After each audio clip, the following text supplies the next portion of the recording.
was in college, I had several friends who were Christians. And, I thought I was one, but I really wasn't.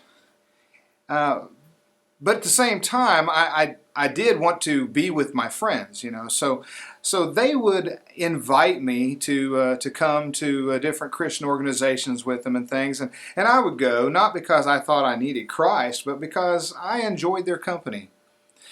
Not only that, but they looked at me and they thought, here is somebody who's not only our friend, but is somebody who we can influence for Christ. I want to read to you some passages from the book of Luke, chapter 6, starting with verse 12. It says, "In these days he," meaning Jesus, "went out to the mountain to pray, and all night he continued in prayer to God. And when day came, he called his disciples and chose from them 12, whom he named apostles." It's interesting to me how Jesus chose 12 apostles out of his many disciples.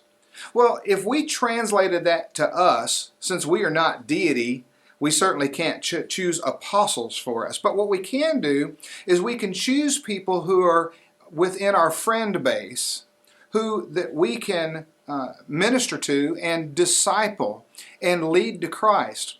Now, how do we determine who those people are? First, we think, who is it who we're close to? Who is it who is going to listen to us and really respect our opinion? Not only that, but who is it who has the Spirit of God already in them, who they really feel that they can influence for Christ and who's going to be a Christ follower and who can be on fire for Christ?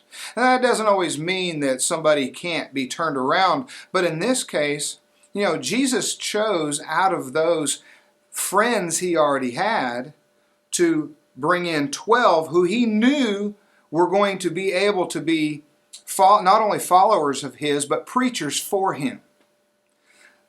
I think a lot of times when we are thinking about witnessing for Christ, we think, well, we're just going to pick somebody at random and we're going to, tell them about God and we're going to beat them over the head with the Bible and boom, they're going to become a Christian and they're going to be great.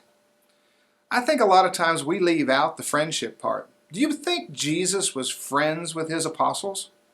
Well, certainly he was. They obviously held him in high esteem and looked to him for answers to life's problems. You have friends that are just like that. You have friends who look up to you. You have friends who want to hear the message you have to give. So my challenge is to go to your friends. Make friends on purpose. Choose those whom you can make into disciples. And then, and only then, can you be a real witness for God in a way that he himself was an example of.